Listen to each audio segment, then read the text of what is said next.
Bienvenidos, queridos mortales, a este viejo lugar que alberga tantas almas errantes como yo, almas que fueron protagonistas de viejas leyendas en este parque Las Peñas, que en otro tiempo fue un flamante complejo industrial. Aquí se alzan las ruinas de un viejo molino de trigo que aprovechaba las aguas del viejo arroyo Los Guayabos para nutrir su potente mecanismo allá a mediados del siglo XVIII.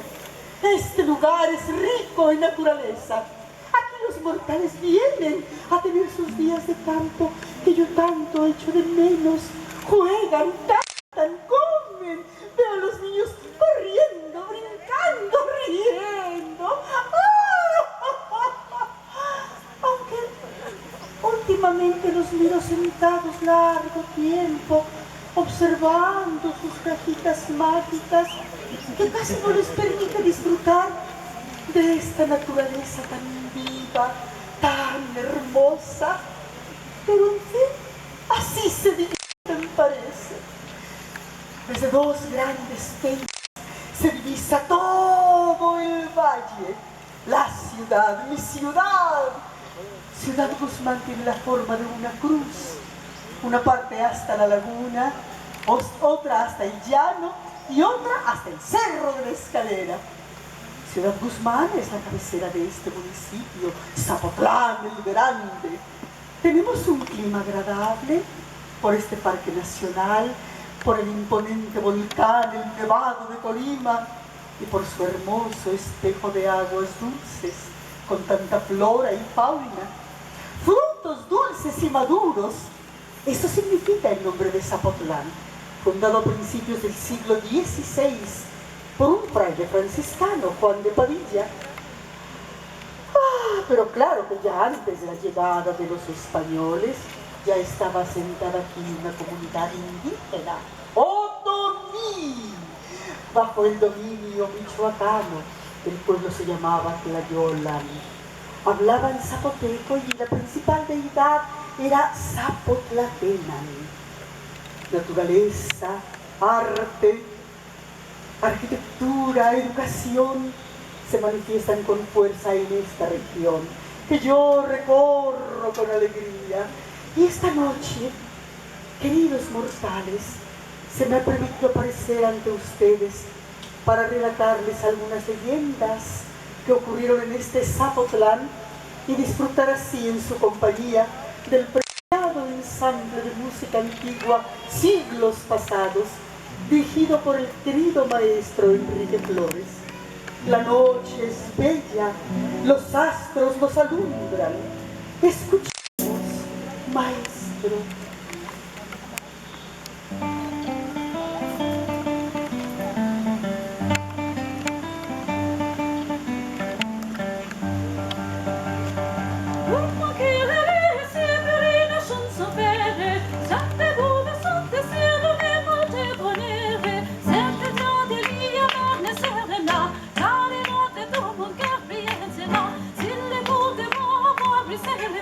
Si jag väljer du så tar vi med dig.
Atahualco era el rey de Tlayocuan.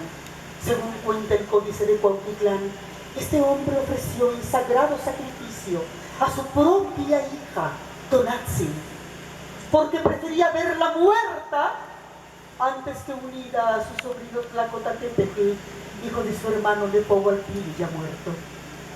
Su hermano, aunque era el hermano menor, fue el favorito de su padre, al grado de dejarlo como jefe de la comarca. Ahora que su hermano menor había muerto, Nepohualco, antes que ver al hijo de su hermano tan aborrecido, casado con su hija Tonantzin, estaba dispuesto a sacrificarla en las piedras sagradas de Xochule, ubicadas en el macizo montañoso oriente. Hoy son conocidas como los compadres. El joven Tlacotepetl estaba tan enamorado de la bella joven y lloraba al ver el cuchillo de obsidiana de su tío a punto de clavarse en el pecho de su amada. Pero en ese momento la tierra comenzó a temblar fuertemente, provocando que el rey Nepohualco cayera en un precipicio, muriendo descuartizado. En ese momento las piedras lanzaron un ruido espantoso, como un gran quejido. El rey se había cumplido el designio del chamán Cacama, quien había advertido severamente al monarca que las piedras de Xochule solo aceptaban ofrendas del amor, no de dolor y de venganza. El chamán Cacama contó a los pobladores que las piedras tenían el aspecto presente porque hace 5.000 años, antes que la nada y el todo existieran, llegaron a este valle de volcanes y de temblores los primeros habitantes. Contó que un día un volcán amaneció más furioso que de costumbre y dos jóvenes enamorados, viendo que la catástrofe se acercaba, por amor a sus semejantes decidieron sacrificarse, echándose en el cráter del volcán para que éste parara su furia. A los primeros estallidos, la candente lava comenzó a desbordarse y los pobladores pudieron ver a la pareja de enamorados que corrían a encontrarse con la lava, la cual, al tocarlos, suspendió su caída. Los habitantes del valle, que corrían desesperados de un lugar a otro, al darse cuenta que la tierra había parado de temblar, voltearon hacia el volcán y, sorprendidos, vieron que éste había desaparecido. Y en su lugar solo quedaban dos grandes piedras, semejando a cabezas enormes que parecían mirar protectoras hacia el valle. Desde entonces decidieron los habitantes honrar a las piedras de Xochule, que quiere decir lugar sagrado.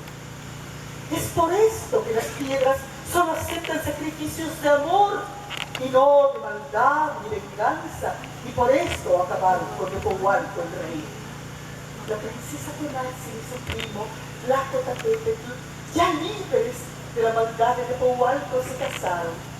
1000 aves primorosas levantaron el vuelo y una lluvia de flores embarcaron la ceremonia nupcial. El amor había vencido a la adversidad, como lo atestiguaron las enormes piedras de Xochule.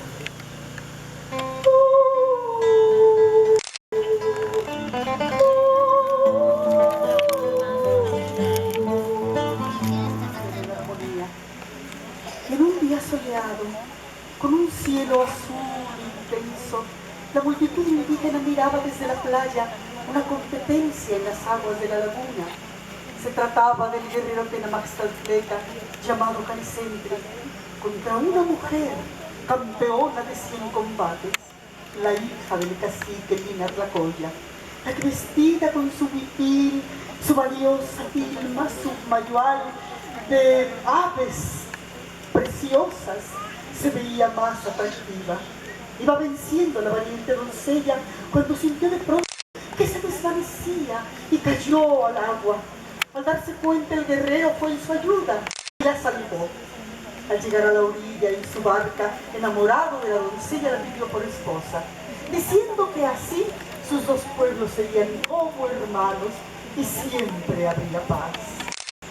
Al recuperar el sentido, su hija Colla le preguntó si quería al joven guerrero, y la joven contestó que sí, que ella también le amaba. Así que el cacique consintió en la boda. Pero un peligro acecha. Topé, el hijo del gran sacerdote, amaba a Tequisa, aunque ella no le correspondía. Y herido en su amor juró matarla si se casaba con el guerrero extranjero. Al enterarse el sacerdote en favor de su hijo, va con el noble Minatlacoya y lo amenaza con maldecir a su pueblo si permite tal boda. Pero el cacique se burla. El gran sacerdote ya había perdido mucho prestigio en el pueblo, puesto que el cacique y su hija tenían tiempo de haberse convertido al catolicismo. Así que el gran sacerdote, el día de la boda, desde lo alto de las rocas de las peñas, observa maldiciéndolos. El cielo se había oscurecido. La feliz pareja iba haciendo el paseo de gala de los recién casados por la laguna de Zapotlán, cuando de pronto rayos y truenos iluminaron el negro día, como acentuando la maldición del sacerdote. Entonces cayó una fuerte granizada. La pareja trató de llegar a la orilla, pero se encontró con el despechado Topé y otros hombres que luchando se los impedían.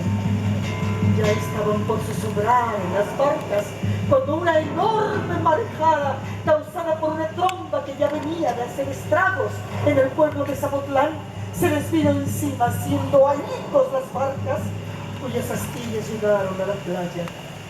Pero no así los recién casados. La tempestad pasó, vino la calma.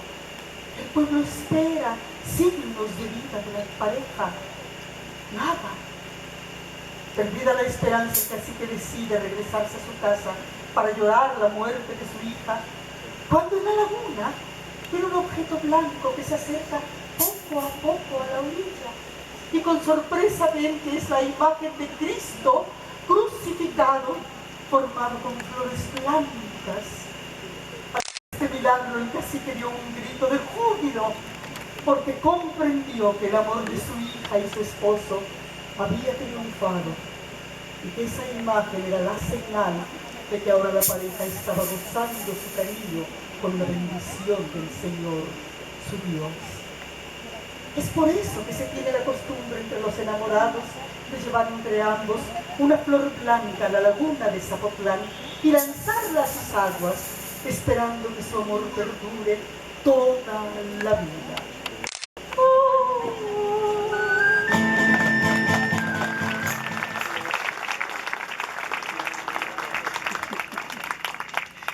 Esta es la leyenda de un bandido terrible que tenía asolada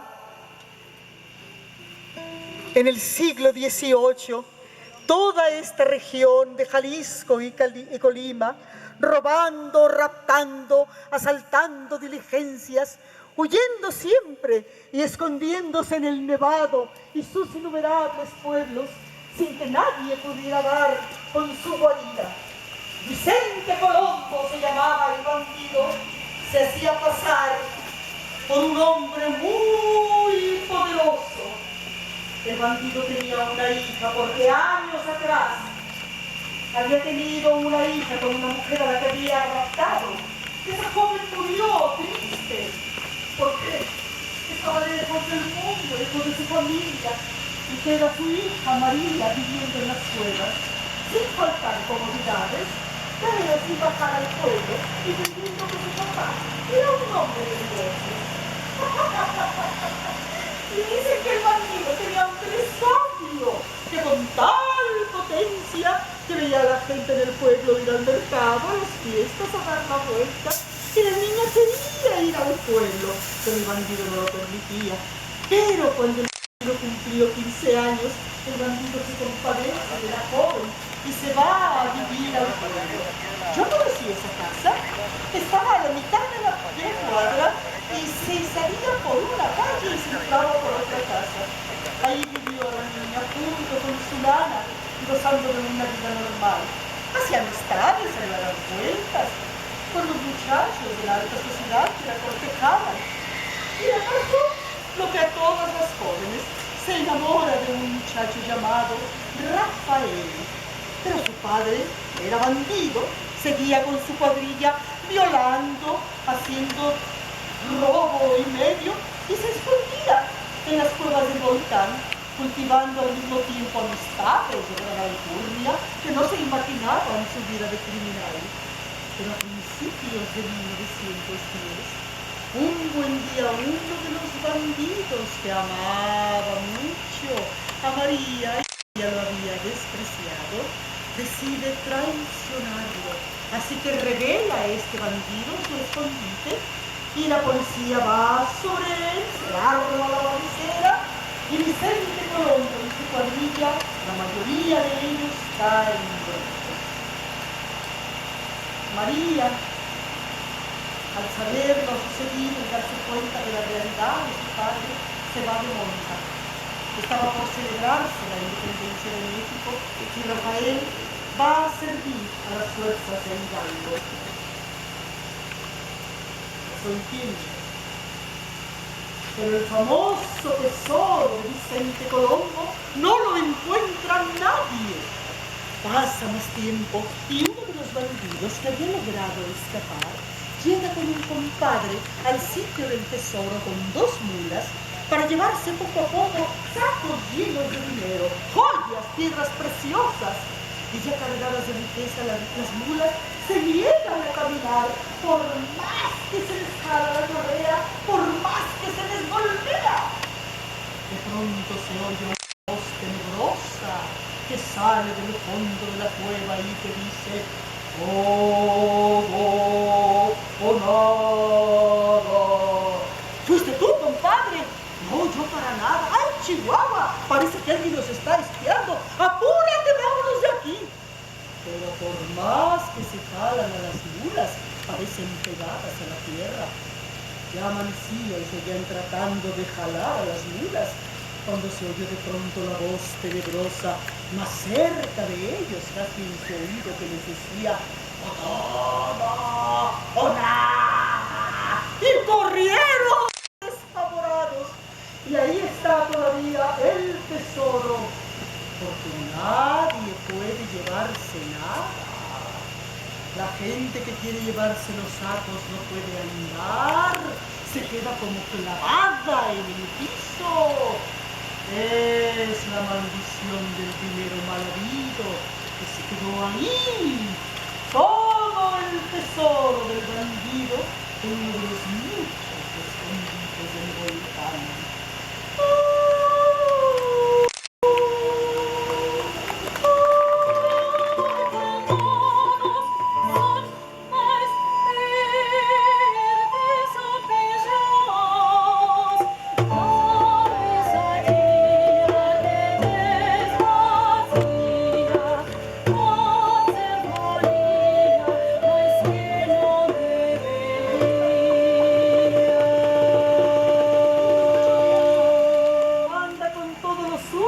Trabajando en el campo, con todos los suyos que son dueños de la tierra y que de sol a sol trabaja para otros. Ahora tiene esperanza, como si el año que viene ya fueran a sembrarla por su cuenta. ¡Guante pago, primera vara! Anda contento y dice versos y dichos viejos, pedazos de pastorela. Luego da pasos de danza de sonajero. Y viendo que el ayo apunta a un cuervo con la escopeta, le llama la atención. Los cuervos van volando por los sembrados al ras del suelo, rasgan, se paran y picotean la tierra como buscando algo. A los cuervos no les tiren, Layo, nomás espántalos. Son cristianos como nosotros. ¿Y no les hacen daño a las milpas? Nomás andan buscando y buscando entre los surcos. Buscan granos de maíz. Como que se acuerdan de dónde los enterraron, pero luego se les olvida. Nomás espántalos, pero no les tires. Los cuervos son como tú y como yo. Andan arrepentidos, buscando y buscando lo que se comieron por el camino cuando venían volando en la noche con su grano de maíz en el pico. ¡Oh! pobres no tienen la culpa de haber caído en la tentación. Ustedes ya no se acuerdan, pero los cuervos trajeron otra vez el maíz a Zapotlán cuando nos los quitaron las gentes de Sayula, de Autlán, de Amula y de Tamazula. Todos vinieron y nos quitaron el maíz. De pura envidia de que aquí se daba mejor que allá.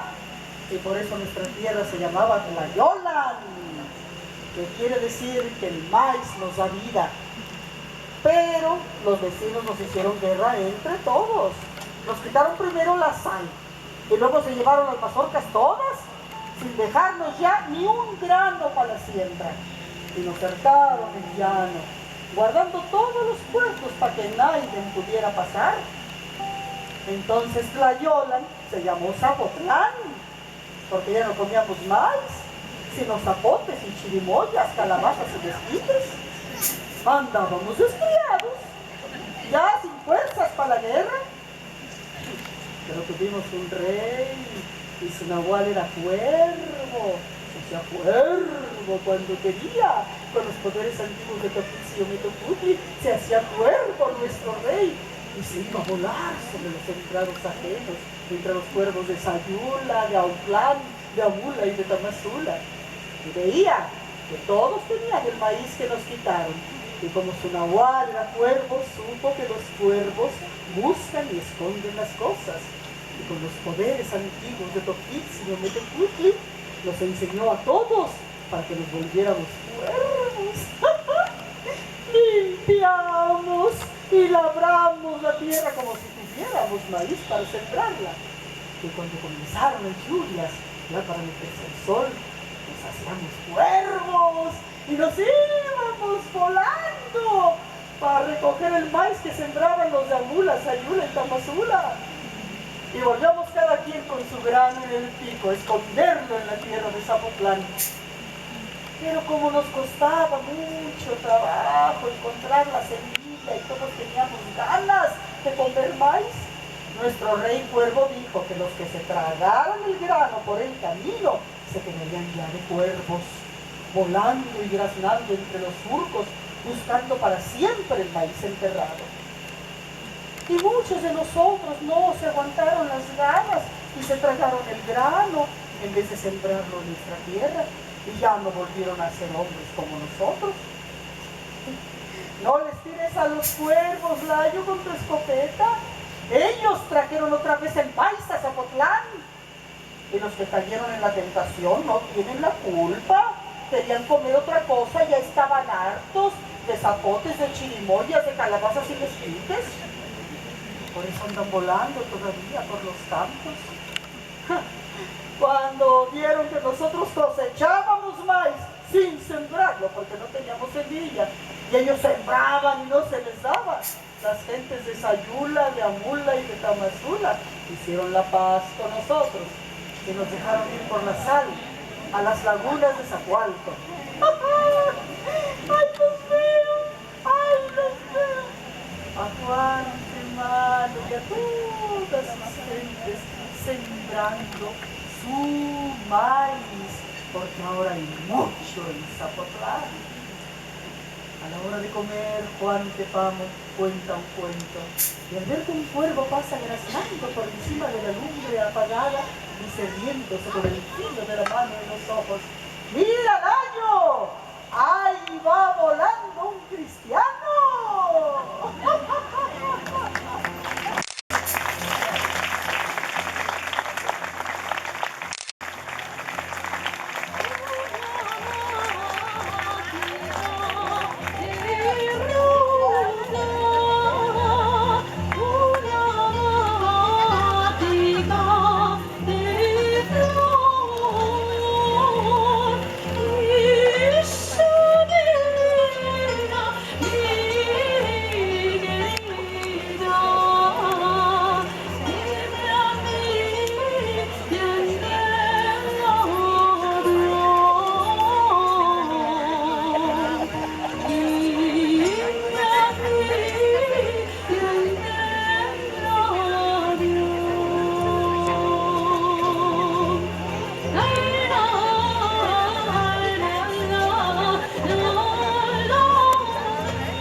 noche, la última vez.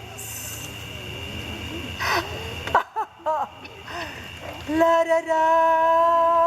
¡Qué hermosa región! Esta del sur de Jalisco, ¿verdad? Mi Zapotlán, cuna de gente que ha llegado a ser grande en el país, como el gran muralista don José Clemente Orozco. Él nació a fines del siglo XIX y a los 7 años se fue a México a estudiar. Siempre en sus pinturas plasmó la crítica política, la historia de nuestra gente, la revolución, la conquista. Fue caricaturista en su juventud y realizó muchísima pintura de caballete. Un hombre para estar muy orgullosos de él. De aquí, de Zapotlán, Jalisco, de México, pues. ¿Y qué me dicen de esa dulce mujercita que conoce esa canción que yo cantaba tan bonito al principio? Ella nació en 1916, Consuelo, y a los 4 años ya quería tocar el piano. Claro, estudió y llegó a ser una gran concertista.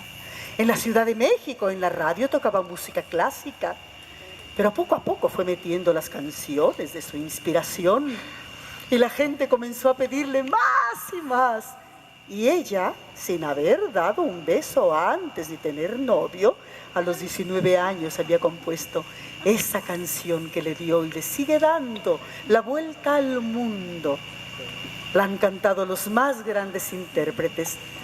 ¿Recuerdan Bésame mucho de Consuelito Velázquez? Bésame, bésame mucho, como si fuera esta noche la última vez. La, ra, ra, la, ra, ra, ra, ra. Que tengo miedo quererte y perderte después. Apenas hace 8 años que se nos fue, buena y linda mujer. Gracias, Consuelito, por ese talento. Y luego que me dicen de nuestro José Rolón, ¿se acuerdan de él? Nació allá a finales del siglo XIX y él terminaba de entrarle duro al trabajo del campo en la noche. Su papá y él a 4 manos hacían música y su mamá tocaba el arpa, gente musical. Y claro, llegó a convertirse en un director de orquesta, en un compositor, en maestro de música mexicana y universal. Y todavía joven, ¿qué creen que hizo? Recorrió 800 kilómetros a caballo para ir a la capital de la República, nada más para ver a un director de orquesta polaco a tocar.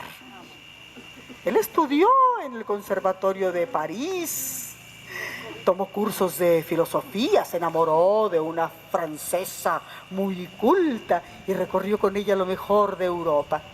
Después de 6 años se vino a México, pero vio a sus hijas y ya no pudo renunciar a ella y la novia se negó a venirse a México para casarse con él. Así que entonces él se dedicó a promover la música de Guadalajara, a estar con sus hijas y a entregarse a sus composiciones. Es entonces que funda la Academia de Música de Guadalajara y la Orquesta Sinfónica y estrena también música de cámara. Por entonces también había perdido otro gran amor, su mujer se le murió de lepra. Pero comienzan los grandes éxitos. Pasan los años, su hija se casa y él, ya casado por segunda vez, se regresa a Europa. En París, junto con Ponce y con Villalobos, son la triada favorita del maestro Paul Lucas. En 1930, Carlos Chávez estrena de Rolón su inolvidable poema sinfónico Cuauhtémoc con la Orquesta Sinfónica de México. Y ya después de 3 años, Rolón se regresa a México y dirige el Conservatorio Nacional y el Departamento de Música de Bellas Artes. Y claro, sigue componiendo con gran éxito. Entre sus muchas obras nace su suite Zapotlán, donde parecen perpetuarse las fiestas del pueblo, sus colores, sus tristezas. Y luego también sus danzas indígenas jaliscienses para piano. donde se capta la fogosidad de Jalisco, su desesperanza y su amargura, tan características de la zona árida. En 1945, separado ya de su mujer, muere del corazón. Y hoy sus restos descansan en la Rotonda de los Hombres Ilustres, en Guadalajara. José Rolón, José Clemente Orozco, Consuelo Velázquez, de Zapotlán, señores.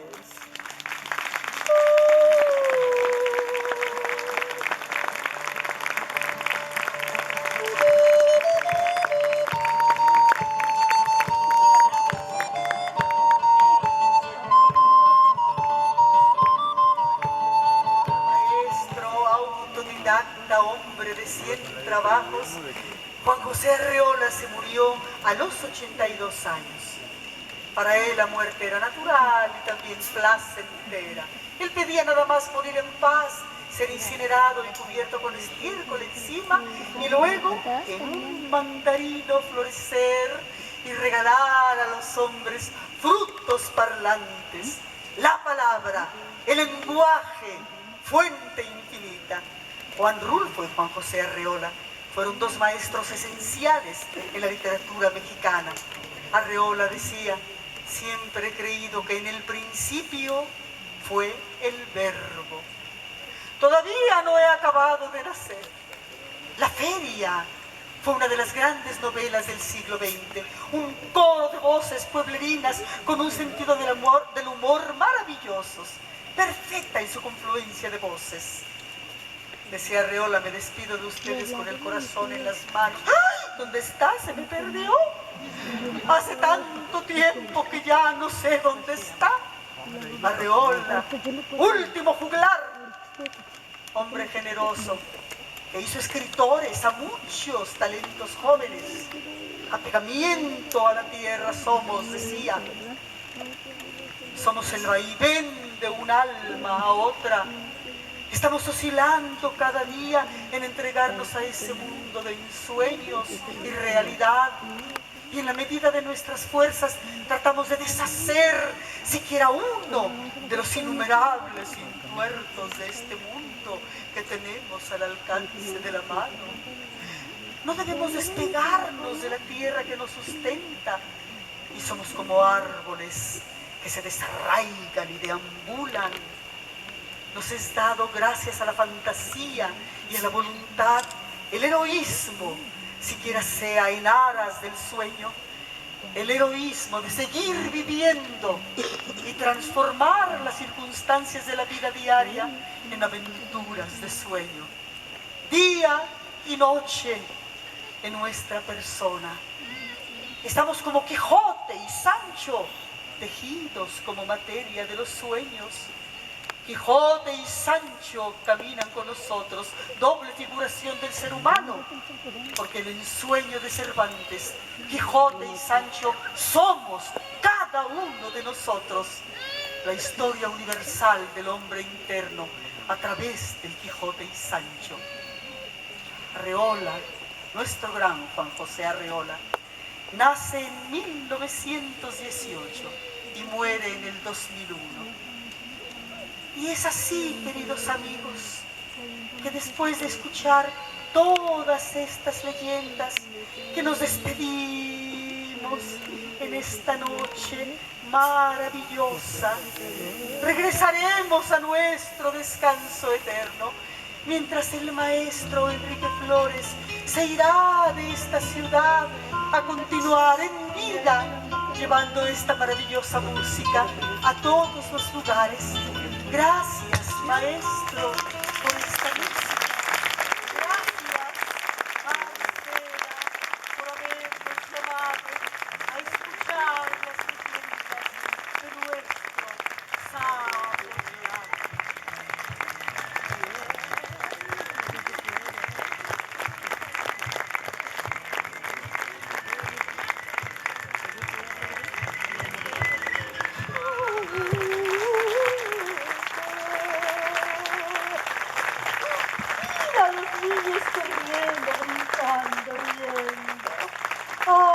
Zapotlán el grande.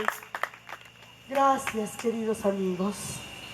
Gracias porque ustedes nos han dado la oportunidad de traer a este hermoso lugar estas leyendas de Zapotlán, de este hermoso municipio, con esa hermosa ciudad, Ciudad Guzmán. Gracias por hacer realidad en esta feria de Zapotlán este festival cultural. Esperamos de veras que ustedes lo hayan disfrutado y que hayan conocido más de nuestro estado, de nuestra ciudad, de nuestras gentes y de nuestras leyendas. Gracias al maestro Enrique Flores y su ensamble Siglos Pasados. Gracias a Marcela, que está al pendiente de todo lo cultural. Gracias al señor presidente municipal. Gracias a José Luis, a los de la luz, a todos los que hicieron posible, a los jóvenes que hicieron este templete, que hicieron posible que este espacio existiera y fuera vivo para un arte escénica, el teatro y la música. Muchas gracias.